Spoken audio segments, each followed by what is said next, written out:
This video is for anyone who wants to get a higher rank in TFT.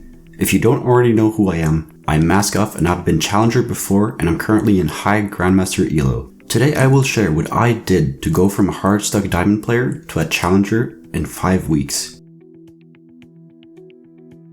It's crucial to study your own playstyle and see what's working and what's not working. On my tactics.tool profile, I can see which units I do very well with and which I do not do well with. I have a 3.28 average placement with Jhin. Therefore, I should play more comps that rely around Jhin, such as Astro Snipers or Darkstars. And when I look at my worst units, I see Fizz and Blitzcrank, meaning I should stay away from playing Jinx comps as well as Mech. Not only does this information show me which comps I'm performing better with, but it also shows which comps I need to work on. One of the hardest skills to master in TFT is playing your strongest board. You need to find out which units make your board stronger and which don't. The best way to do this is to try and predict who wins and who loses before every fight. Try to think about which units are going to do a lot of work and which are going to do nothing. After the fight is over, if the outcome was not expected, think about why that is. This is why recording your games can be super useful, as you can look back at fights where something that you did not expect happened, and then you can think about why that happened.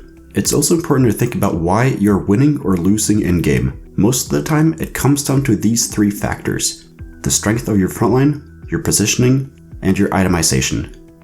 If you can figure out why you're losing, then you know what you need to change for you to win in the future. The important thing to keep in mind is that you're either playing to improve or playing to climb. If you're playing to learn, you will naturally climb later, but if you're just playing to climb, you might not get any better in the long term. TFT is a game about knowledge. Sure, there is some mechanics involved, but the largest skill gap in this game is about who knows which synergies, units, and items go best together in any given situation. To acquire this knowledge, you either have to figure it out yourself, or you have to learn it from someone who already has it solved. The best way to learn the game is to watch streamers who are good at the game, as well as watching guides that go over specific concepts or a specific comp. When studying streamers, it's best to watch someone that goes over their thought process while playing. The crucial things you need to look for is to see which synergies, items, and units they prioritize and which they don't. Figure out why they went with a certain unit. There could be a lot of different reasons. Maybe it counters some of the enemy players, or maybe the synergies the unit provides is great for your team. Another thing you need to look out for is when they level, roll, and save. And it's important to see how strong they want to be before they go level 9 and which units they really need to have 2-starred. What it comes down to is how strong they are compared to the rest of the lobby, and this will vary a lot, but take note of who they think are strong and not at any given time in every single lobby. Another great way to learn from others is to join a Discord with hundreds of other players who are hungry to learn and become a better player. And I made a Discord for that exact reason. We got a ton of people discussing the game over there, as well as a list of a bunch of resources that can help you improve at TFT. The last and best way to learn from others is to get coaching. When you're getting coached, you get answers to all the questions you have about TFT. In addition, you know everything you need to work on as a player, as well as how you can improve on your flaws as a player. I provide coaching myself if you're interested, and the information is over on the Discord. A big part of TFT is team compositions, and there are a ton of guides on how to play each comp. I even make a ton of them on this channel. One big thing that I see in lower elos is that there are a lot of people who blindly follow guides. In most of my guides, you're told which items to make and which units to buy, but you're never told when to break the rules.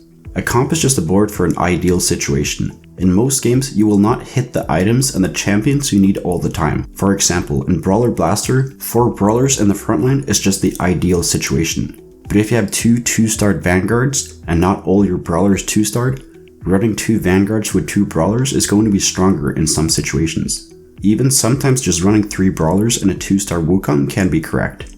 This is just one example, and there are a ton more. Like I mentioned earlier, if you're playing to learn, try to break the rules of a comp and see why it did or did not work. When trying to figure out what is the strongest board, you have to ask yourself if you're playing to improve or playing to climb. If you're playing to climb, go with what you think is the strongest. But if you're playing to improve, test out some new stuff and acquire more knowledge about the game. Even if you lose LP while learning the game, you will still naturally climb back up again once you decide to play for your rank instead of for improvement.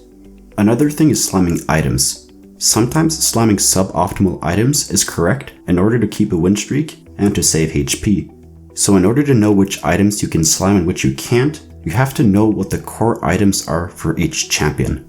To give an example, for Teemo you need blue buff, so you can't slam tier-based items when you're going Teemo.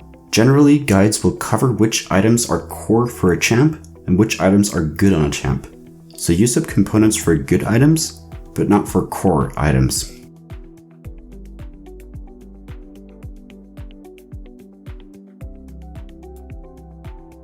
One thing that sometimes is not talked about enough is mechanics. This is your ability to roll down, reposition your units, scouting, and Zephyr or Shroud sniping. Mechanics are relevant throughout all stages of the game, but are crucial towards the end game. From stage 5 and onwards, almost everyone has gotten their comp together, and this is where people start dying off. So in stage 5, your primary focus should be on mechanical outplay. To improve your mechanics, there are a couple of things you can do. To practice your rolling speed, use this website called donkeyroll.gg. You can adjust the level you want to roll at and the amount of gold you want to roll down. To practice your scouting mechanics, make sure to use the 1 and 3 key to scout left and right. This makes it really easy to quickly go back and forth between players.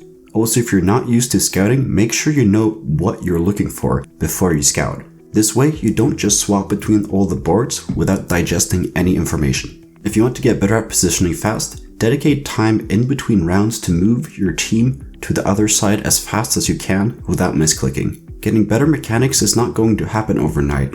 Just ask anyone who's tried to improve their aim at a game like CSGO. So if you want to get better mechanics, play a game on your Smurf where your only focus is to reposition as quickly as possible. If you do this every day for a couple of weeks, you will get noticeable results. Mechanics is what makes the difference between just getting a top 4 and winning the game in most cases. So I can't stress enough how important it is to work on your mechanics. Lastly, I'll touch on what it takes to become Challenger. This is the highest rank you can achieve in TFT, and it's very hard to hit. I've only been Challenger once before, and I'll talk about what I did in game and outside of the game during that time. The first thing is flawless positioning. Positioning wins and loses you a ton of fights, and when I was Challenger, I was very on point with my positioning. I was tracking who I was playing against and scouting whenever I had downtime like a maniac. You can never scout enough in TFT, and Challengers scout multiple times every single turn.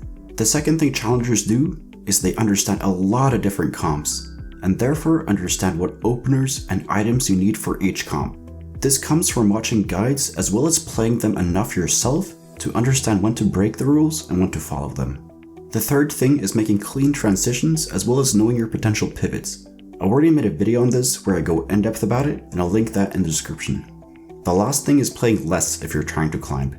This might sound counterintuitive, but it's crucial to be in the right headspace before you queue up. You will not be able to keep top composure while playing a ton of games every day. Therefore, you should take a break in between each game. When you feel ready to hop back in and destroy the ladder, queue up again. During my breaks in between games, I was watching other top players. I questioned why they chose to do things differently than me. This way I kept learning while I was climbing. Thank you so much for watching the video. If you learned something, please leave a like and subscribe to the channel. If you want to get better at TFT, join the Discord. It is filled with hundreds of other players who are hungry to climb. And if you want to get coached by me, the information is over in the Discord server as well. So take care and see you in the next video.